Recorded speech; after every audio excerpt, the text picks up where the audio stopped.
"That deal won't work," the waitress said, her voice cutting clean through the low hum of polished conversation and clinking glasses like a note that didn't belong in the room, and for a split second, everything seemed to pause, not loudly, not dramatically, but just enough for the people at the table to turn, brows lifting, lips tightening into polite disbelief as if someone had broken an unspoken rule. Lily Carter stood there in her black apron and scuffed flats, a tray balanced in one hand, her other hand still hovering slightly in the air like she hadn't fully decided whether to speak or stay invisible, and yet the words were already out, irreversible, hanging between tailored suits and crystal water glasses. The man across from her, silver-haired, expensive watch catching the warm overhead light, let out a short laugh, the kind that didn't quite reach his eyes, and leaned back in his chair as if to create distance not just from her but from the discomfort she'd introduced. "I'm sorry," he said, voice smooth but edged. "Did you just critique a multi-million-dollar acquisition?" A few quiet chuckles followed, soft, controlled, practiced, the kind of laughter that belonged in rooms like this. Lily felt the heat rise to her cheeks but didn't look down, didn't retreat, because she'd already seen it, the flaw, the missing piece, the thing no one else at the table had caught, and once you see something like that, you can't unsee it. "Yes," she said, quieter now but steadier, "because your cost projections don't account for the supplier lock-in after year 2, and your margins collapse after that." The laughter stopped, not abruptly, but like a dial being turned down, and this time when the men at the table looked at her, it wasn't amusement, it was irritation mixed with something sharper. "You're just a waitress," one of them said, not loudly, but with enough weight to remind her of her place, as if the uniform erased whatever she knew, whatever she understood. Lily swallowed, fingers tightening slightly around the edge of the tray, and for a moment, she considered backing away, letting it go, because rent was due in 3 days and this job was not something she could afford to lose. But then she saw it again in her mind, numbers stacking wrong, timelines misaligned, and something inside her refused to stay quiet. "I might be," she replied, her voice calm now, almost too calm, "but numbers don't care what I wear." And that was when a different kind of silence settled over the table, heavier, more focused. At the far end, a man who had been quiet the entire time, dressed simply in a dark jacket that didn't quite match the room's polished aesthetic, finally looked up from his glass, his eyes narrowing slightly, not in annoyance, but in interest, like he had just found something unexpected in a place where nothing was supposed to surprise him. Ethan Caldwell didn't smile, didn't interrupt, didn't defend her, he simply watched, observing the way she stood her ground, the way she didn't flinch under pressure, and when the man with the silver watch waved her off dismissively, signaling for her to leave, Ethan spoke for the first time, his tone casual, almost too casual for what he was asking. "Wait," he said, and Lily paused, turning back despite herself. "If you think it won't work," he added, meeting her eyes directly now, "prove it." And something about the way he said it, not mocking, not condescending, but genuinely curious, made the room shift again, just slightly, like the balance of power had tilted in a way no one had planned for. The room did not erupt into chaos, it did something more dangerous. It grew quiet in a way that made every breath feel louder, every glance heavier, and Lily could feel it pressing against her chest as she stepped closer to the table, setting the tray down with careful precision as if steady hands could somehow steady the moment itself. She should have walked away, she knew that, should have let the conversation return to its polished rhythm. But Ethan's words lingered, simple and direct. "Prove it," and something inside her refused to ignore that invitation. She reached for a folded napkin from the edge of the table, fingers moving almost automatically now, the way they used to when she sat in the back row of a community college classroom 2 years ago, scribbling numbers while pretending not to notice the emails piling up about overdue tuition. "Your growth projection assumes supplier flexibility," she said, her voice low but clear as she picked up a pen from the table, the ink gliding quickly across the white surface, lines forming, arrows connecting. "But once you hit scale, they lock you into long-term contracts, and your costs spike here." She tapped the napkin lightly, not aggressively, just enough to anchor the point. "Year 2, quarter 3, your margin drops from 18% to under 5. One of the men leaned forward despite himself, eyes narrowing at the numbers, while another scoffed under his breath, shaking his head as if refusing to engage with something that challenged his authority. Lily did not look at them, she kept her focus on the diagram, because the moment she met their eyes, doubt would creep in, and doubt was a luxury she could not afford. "You are also assuming customer retention stays flat," she continued, drawing a second line. Her handwriting quick but precise, but your price increase forces churn, so now you are paying more to keep fewer customers." She paused, finally lifting her gaze, not to the man who had mocked her, but to Ethan, because he was the only one who had not interrupted, not dismissed her, not tried to shrink her back into the role they had assigned her. He watched the napkin, then her, then the napkin again. His expression unreadable but focused in a way that made her feel, for the first time that night, not out of place, but seen. "And what would you do differently?" he asked, his tone even, curious, as if they were not standing in the middle of a power imbalance but in the middle of a problem worth solving. Lily hesitated for half a second, not because she did not know the answer, but because saying it out loud felt like stepping across a line she could not step back from, and yet she did it anyway. "You restructure before scale," she said, turning the napkin slightly so the table could see. "Short-term contracts, diversified suppliers, slower growth, but sustainable margins." The silver-haired man let out a sharp exhale, a sound somewhere between annoyance and disbelief. "That is not how real business works," he said, his voice tighter now, less amused, more defensive, but Ethan did not look at him. He reached forward instead, picking up the napkin, studying it with a stillness that seemed to stretch the moment longer than anyone was comfortable with, and then, very quietly, almost to himself, he said, "Verify this," before setting it back down, not dismissively, but carefully, as if the thin piece of paper suddenly carried more weight than the contracts they had been discussing. And in that instant, something shifted again, subtle but undeniable, because the room was no longer laughing, and Lily was no longer invisible.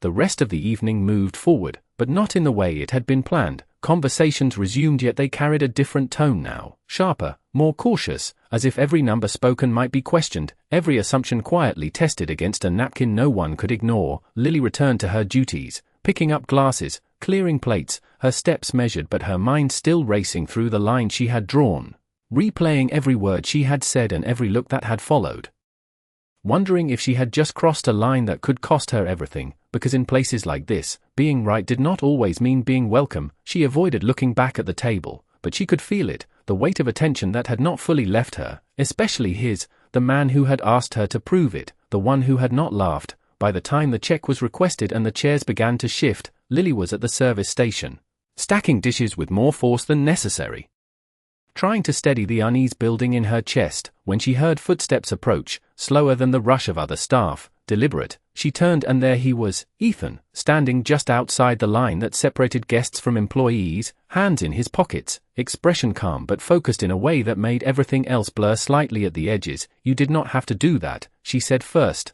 her voice quieter now, controlled, because stepping into that conversation had felt different under the lights of the dining room than it did here, in the back where reality settled in. He tilted his head slightly, as if considering her words rather than dismissing them. "You did not have to say it either," he replied, and there was no accusation in his tone, only observation, which somehow made it harder to deflect. Lily let out a small breath, shaking her head. "I know," she admitted, glancing down at her hands for a moment before looking back up, "but it was wrong, and I could see it." The honesty in her voice was simple, unpolished, and that was what held his attention. "Where did you learn to see things like that?" he asked, stepping a little closer, not invading her space but narrowing the distance enough to make the question feel personal rather than casual. Lily hesitated, then gave a small, almost self-conscious shrug. "I studied finance for a year," she said, "before I had to drop out." She did not elaborate, did not mention the bills, the late notices, the quiet decision to choose work over classes, because those details did not belong in rooms like his, or maybe she just did not want them to. Ethan nodded slowly, as if filing that away, not with surprise but with confirmation of something he had already suspected. "And you still keep up with it," he said, more statement than question. Lily glanced toward the folded napkin still faintly visible in her memory, then back at him. "When I can," she answered, a hint of defensiveness slipping through despite her effort to stay composed, because there was always that moment when people realized she knew more than she was supposed to, and it shifted how they saw her, sometimes for the better, often not. Ethan studied her for a second longer, then reached into his pocket and pulled out a simple card, nothing flashy, just clean white with a name and number, and held it out to her. "Come by tomorrow," he said, his tone steady, almost casual, as if he were inviting her for coffee rather than stepping into something far larger. 10 in the morning. Lily did not take it immediately, her eyes flicking from the card to his face, searching for something, a catch, a joke. anything that would make sense of why someone like him would say that to someone like her. Why? She asked. Not skeptical, just honest. Ethan's lips curved slightly, not quite a smile, more like recognition. Because I want to verify something, he said, and this time, when he held her gaze, there was a quiet certainty behind it that made her fingers finally move, taking the card before she could talk herself out of it. And as he turned to leave, blending back into the world he belonged to, Lily stood there with the card in her hand, her pulse just a little faster than before, not from fear this time, but from the feeling that something had just shifted in a way she could not yet fully understand. The next morning arrived faster than Lily expected, not because the hours had moved quickly, but because her mind had never truly rested, replaying the card in her hand, the tone in his voice, the way he had said verify as if it meant something more than numbers. At 9:30, she stood across the street from a glass building that stretched upward like it belonged to a different version of reality, the kind where people did not worry about overdue rent or double shifts, the kind where decisions were made in rooms far above ground level. She checked the card again. Ethan Caldwell, nothing more, no title, no company name, just a clean line of text and a number that had somehow led her here. For a moment, she considered turning around, telling herself it had been a passing comment, a curiosity that would fade once the night was over, but then she thought about the napkin, about the way he had listened, and her feet moved forward before doubt could take hold again. Inside, the lobby was quiet in a controlled way, polished floors reflecting soft light, a reception desk manned by someone who looked like they had never had to second-guess whether they belonged in a room like this. Lily approached slowly, her steps measured, aware of every detail of her appearance, the simple blouse, the worn edges of her bag, the invisible line she had crossed just by walking in. "Can I help you?" the receptionist asked. Her tone professional but curious. Lily hesitated for half a second, then placed the card on the counter. "I have a meeting," she said, keeping her voice steady, "with Ethan Caldwell." The name felt different spoken out loud here, heavier somehow, as if it carried more weight than it had the night before. The receptionist's expression shifted, subtle but noticeable, a flicker of recognition that she tried to mask quickly. "One moment," she said, reaching for the phone, her posture straightening slightly as she spoke quietly into the receiver. Lily stood there, hands loosely clasped, trying not to read too much into that reaction. But it was there, undeniable, and it sent a small ripple of unease through her chest. Within seconds, a man in a tailored suit appeared from a hallway to the side, his pace efficient, his attention focused directly on her. "Miss Carter," he said, not asking, but confirming. "This way." Lily blinked, surprised he knew her name, then followed without questioning it, her mind beginning to piece together something she could not fully see yet. The elevator ride was silent, smooth, rising floor after floor with a soft hum that only made her more aware of how far she was being taken from the world she understood. When the doors opened, it was not a small office or a casual meeting space. It was a wide, glass-lined floor with conference rooms and offices that overlooked the city, sunlight spilling across polished surfaces and long tables designed for decisions that affected more than just one person's life. The man led her to a set of double doors, pausing just long enough to glance at her as if measuring something, then opened them without a word. Inside, a group of people were already seated around a large table, laptops open, papers spread out, conversations mid-sentence before they stopped. One by one, as Lily stepped in, she felt it immediately, the shift in the room, the quiet recalibration as eyes moved from her face to her clothes and back again, assessing, questioning, placing her somewhere that did not quite fit. And then, at the far end of the table, she saw him, Ethan, no longer in a simple jacket, but in a perfectly tailored suit that matched the room, the space, the expectation, and for a brief second, everything inside her went still, not because she was surprised to see him, but because she suddenly understood that she had walked into something far bigger than a simple invitation. And when he looked up and met her eyes, there was no hesitation this time, no distance, just a calm certainty as he gestured toward the empty chair beside him and said, "You are right on time." The chair beside Ethan felt heavier than it looked, not because of its design but because of what it represented, and as Lily stepped toward it, she became aware of every movement, every glance that followed her, the quiet shift of attention as if the room itself was recalibrating to understand why she was there. She sat carefully, placing her bag at her feet, her back straight, her hands resting lightly in her lap, resisting the urge to fidget. Because this was not the restaurant anymore, this was something else entirely, something structured, controlled, and far less forgiving. the man who had led her in took a seat across the table, opening a laptop with practiced ease, while others exchanged brief looks that carried unspoken questions, none of which were directed at her directly, but all of which she could feel. Ethan did not rush to explain, he simply allowed the silence to stretch for a moment, then leaned forward slightly, his fingers resting on the table as if anchoring the conversation. "We were discussing the same acquisition," he said, his voice calm, measured, carrying easily across the room without effort. "The one from last night." A few heads turned toward him, then toward Lily again, the connection forming in real time, curiosity sharpening into interest mixed with skepticism. "You said it would not work," he continued, his eyes on her now, not challenging, not dismissive, just steady. "I asked you to prove it, so now you will." The words landed clearly, leaving no room for interpretation,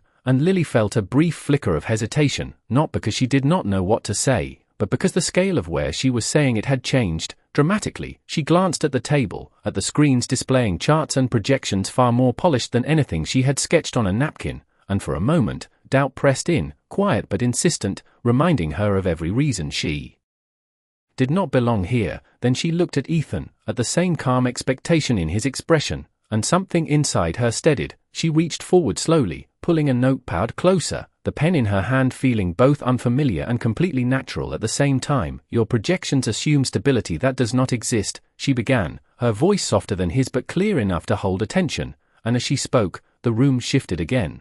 Not outwardly, but in the way people leaned just slightly closer, the way typing paused, the way eyes moved from screens to her. She redrew the structure, step by step, not copying what they had already presented, but rebuilding it from the ground up, explaining each assumption, each risk, each overlooked variable with a precision that did not rely on confidence alone, but on understanding. A man near the middle of the table interrupted once, his tone sharp, questioning her source, her data, her authority, and Lily paused just long enough to meet his gaze. "The numbers are yours," she said simply, "I am just reading them differently." And for a second, no one responded, because there was nothing in her tone to argue with, no arrogance, no defensiveness, just clarity. Ethan watched all of it without stepping in, his attention fixed not just on what she was saying, but how she held herself under pressure, how she did not rush, did not retreat, did not try to impress, only to explain. When she finished, the room did not immediately react, and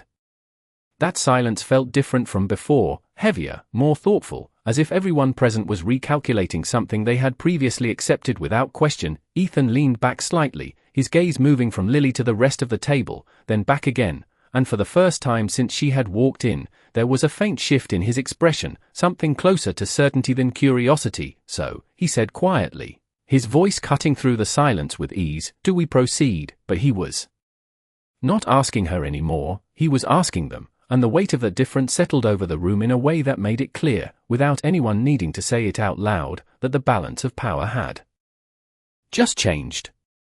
No one answered immediately, and that hesitation said more than any confident agreement could have, because in rooms like this, silence was rarely about uncertainty alone. It was about risk, about ego, about the quiet realization that someone outside the circle had just seen what insiders had missed. The man who had challenged Lily earlier shifted in his seat, clearing his throat as if preparing to reclaim control of the conversation. "We have already invested months into this structure," he said, his tone measured but firm. Adjusting now would delay the timeline significantly. It was not a direct rejection, but it was resistance, carefully framed. Lily felt the familiar tightening in her chest, the instinct to step back, to let them return to their world and leave her out of it. But before she could speak, Ethan leaned forward slightly, his gaze steady, and proceeding without adjustment, he replied calmly, "Would cost how much?" The question was simple, but it landed with precision, redirecting the focus away from pride and toward consequence. The room shifted again, not dramatically, but enough that screens were glanced at, numbers reconsidered,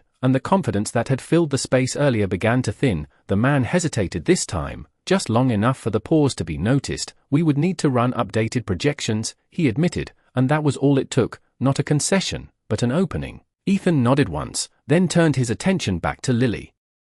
Not as an outsider, but as someone whose input now carried weight. "If you had control of this deal," he said, his voice even, "what would be your first move?" It was not a test anymore, it was an invitation, and Lily recognized the difference instantly. She drew in a small breath, grounding herself, then reached for the notepad again, her movements more certain this time, less hesitant, because the question was no longer whether she belonged, but whether she was willing to step into what was being offered. I would pause the acquisition, she said, her tone steady, and that alone drew a few sharp looks around the table, because pausing meant loss of momentum, loss of leverage, things executives did not take lightly. She continued before anyone could interrupt. Not cancel it, pause it, she clarified, sketching a quick outline. Renegotiate supplier terms first, diversify risk, then re-enter with a structure that can scale without collapsing margins. Her pen moved quickly, translating thought into structure, and as she spoke, the resistance in the room did not disappear, but it changed shape,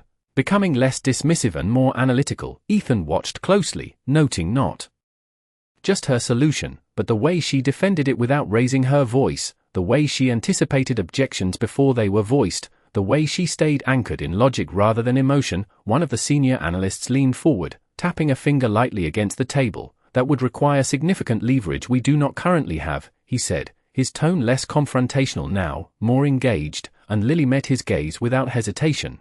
You have it, she replied, you are just not using it, and that answer lingered, not because it was bold, but because it forced them to reconsider their own assumptions. Ethan leaned back slightly, his expression calm but resolved, as if something had clicked into place, and when he spoke again, his voice carried a quiet authority that left no room for debate. We pause, he said, not loudly, not dramatically, but with a finality that settled over the room like a decision already made. And this time, no one argued, because the hesitation had already shifted into acceptance, and the acceptance into something else entirely, recognition. Lily felt it in the way the room changed around her, in the way eyes no longer dismissed but assessed, not questioning why she was there, but what she would say next. And as Ethan's gaze returned to her, there was something new in it, not just curiosity or confirmation, but respect, clear and unmistakable. And in that moment, she realized that whatever this was, whatever she had stepped into, it was no longer temporary, and neither was the way it was beginning to change her life.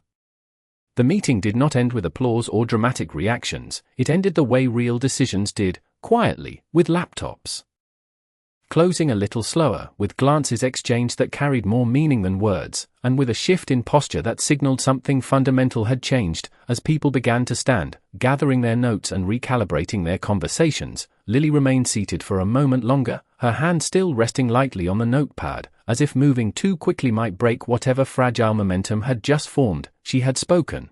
She had been heard, and more than that, she had been followed.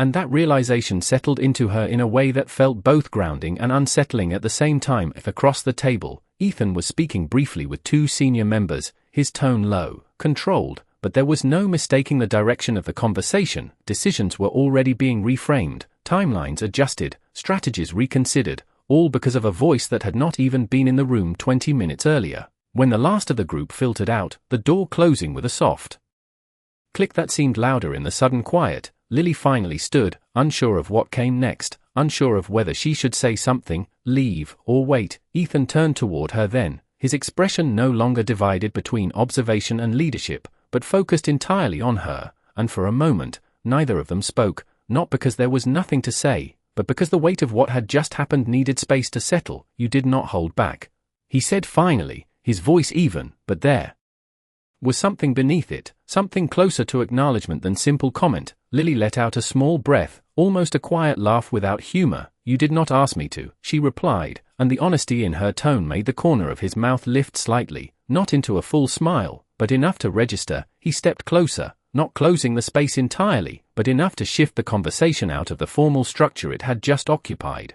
Most people in that room, he said, glancing briefly toward the door as if referencing those who had just left, have spent years learning how to speak without saying anything that risks being wrong. His gaze returned to her, steady, assessing. You did the opposite. Lily looked down for a moment, her fingers brushing lightly against the edge of the notepad. That usually gets me into trouble, she admitted, and this time, there was no attempt to hide the reality behind the words. Ethan studied her for a second longer, as if weighing that statement against everything he had just seen, then nodded slightly. It also makes you useful, he said, the word chosen carefully, not diminishing, but precise. And before she could decide how to respond to that, he continued, I had them verify your numbers this morning, he added, his tone matter of fact. "Before you arrived." Lily's head lifted, surprise flickering across her face despite her effort to remain composed. "And?" she asked quietly, not needing to finish the question. Ethan held her gaze, and for the first time, there was no distance at all, no layer of testing or observation, just clarity. "You were right," he said. And the simplicity of it carried more weight than any elaborate praise could have. The word settled between them, and Lily felt something shift inside her again. Not the rush of being validated, but something steadier, something closer to recognition of her own worth in a space that had never acknowledged it before. Ethan reached for the napkin she had redrawn earlier, now resting neatly beside the notepad, and held it up briefly, his eyes moving over the lines as if confirming something one last time. "Do you know how rare it is," he said slowly, "for someone to walk into a room like this and change the direction of a deal in under an hour?" Lily shook her head slightly, because she did not, because rooms like this had never been part of her world, and Ethan nodded once, as if that answer confirmed what he already understood. "Then let me be clear," he said, lowering the napkin and placing it back on the table with deliberate care. "This was not luck," and in the quiet that followed, the meaning of that statement lingered, not just as a compliment, but as a turning point neither of them could ignore. The silence after his words did not feel empty, it felt full, like something had just been placed carefully between them and neither of them wanted to move too quickly and disturb it. Lily let out a slow breath, her eyes dropping briefly to the napkin on the table, the same simple piece of paper that had started all of this, and for a moment, she saw it the way it must have looked to everyone else the night before, just a waitress scribbling where she should not have, but now it sat in a boardroom, treated like evidence, like proof, and that contrast alone made her chest tighten slightly. "Then what is this?" she asked quietly, lifting her gaze back to Ethan, because if this was not luck, if this was something else, she needed to understand what that meant for her, for everything that came after. Ethan did not answer immediately, his attention shifting briefly toward the glass walls that overlooked the city, as if placing her question into a larger context before responding. "It is perspective," he said finally, turning back to her, "and the willingness to use it when it matters."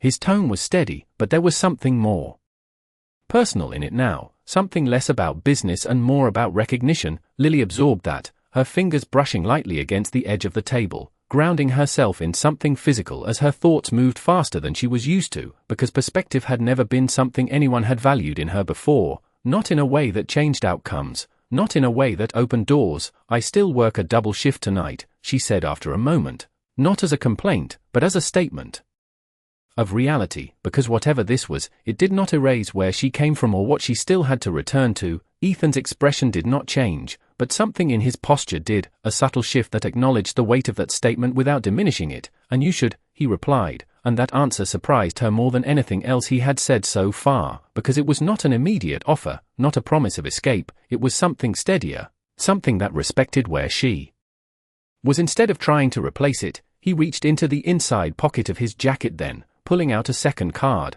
this one different from the first, heavier, embossed with a company name that Lily recognized even before she fully processed it. And when he placed it on the table between them, the distance between her current life and what he was offering became tangible in a way that words could not fully capture. "Come back tomorrow," he said, his voice calm, but this time there was no casual tone, no ambiguity. "Not as a guest," he added, meeting her eyes directly, "as someone we need to hear." The phrasing was deliberate.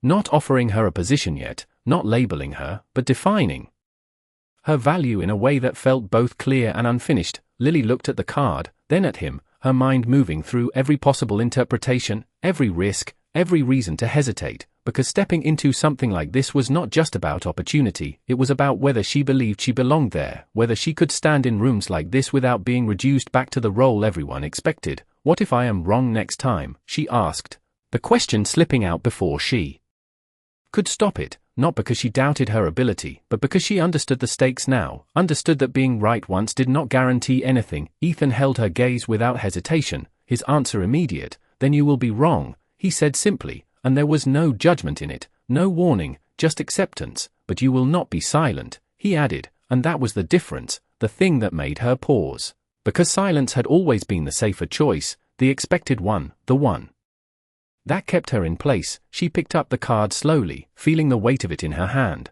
and for the first time since she had walked into the building, the uncertainty she felt was not about whether she could do this, but about whether she was ready to change everything that came with it. Ethan stepped back then, giving her space, not pushing, not persuading, just allowing the moment to settle into something she could choose, and as she stood there with the card in her hand, the city stretching out beyond the glass, Lily realized that this was no longer about proving a point or correcting a mistake. It was about stepping into a version of herself that had always been there, waiting for a moment like this to be seen.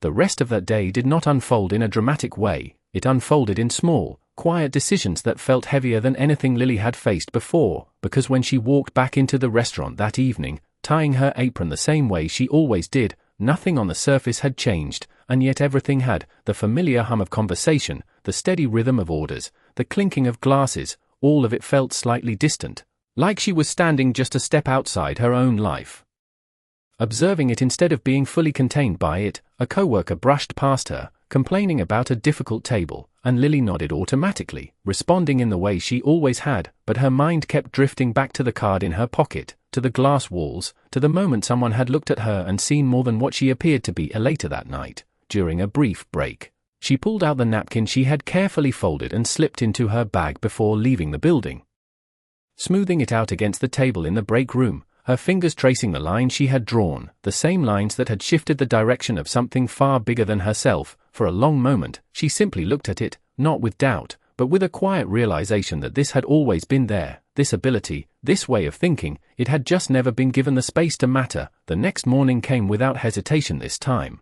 No standing across the street, no second guessing at the door, just a steady walk into the building as if she had already decided, even before she consciously admitted it to herself. When the elevator doors opened again to the same floor, the same quiet hum of focused energy greeted her, but this time, it did not feel foreign. It felt like something she was stepping into rather than intruding upon. The meeting room was smaller now, fewer people, more direct, and Ethan was already there, standing by the table, a set of documents laid out neatly in front of him. He did not look surprised to see her, only nodded once, acknowledging her presence in a way that felt both simple and significant. "You came back," he said, not as a question, but as confirmation, and Lily met his gaze without hesitation. "You asked me to," she replied, her voice steady, not defensive, not uncertain, just clear. He gestured toward the chair across from him, and as she sat, he slid the documents slightly closer, not pushing them, just making them accessible. "This is not a job offer," he said, his tone measured, deliberate. "Not yet," he added, and there was a faint shift in his expression, something that suggested intention rather than limitation. "This is a trial," he continued, "a chance for you to work with the team, to contribute, to see if this is something you actually want." Lily glanced down at the pages, then back at him, absorbing the weight of what he was offering, not as a shortcut, not as a rescue, but as an opportunity she would have to step into and earn. "And if I say no?" she asked quietly, not because she intended to, but because she needed to understand the choice fully. Ethan did not hesitate. "Then you go back to your life," he said simply, "and nothing changes." And there was no pressure in his tone, no hidden consequence, just truth. Lily let that settle, the simplicity of it, the clarity, and then she reached forward, her hand resting lightly on the edge of the documents, not signing anything yet, not rushing the moment, just grounding herself in the decision she was about to make. "And if I say yes?" she asked, her voice softer now, but no less certain. Ethan met her gaze, and this time, there was no distance at all, no layer of testing, just a quiet certainty that mirrored her own. "Then everything does," he said, and for a brief second, the world outside the glass walls seemed to fade, leaving only the space between them, the choice in front of her, and the version of herself she had just begun to recognize. Lily nodded once, not dramatically, not with hesitation, but with the kind of quiet resolve that did not need to be announced. And as she picked up the pen, the same steady motion she had used to draw lines on a napkin now carried into something far more permanent, not because the paper demanded it, but because she did.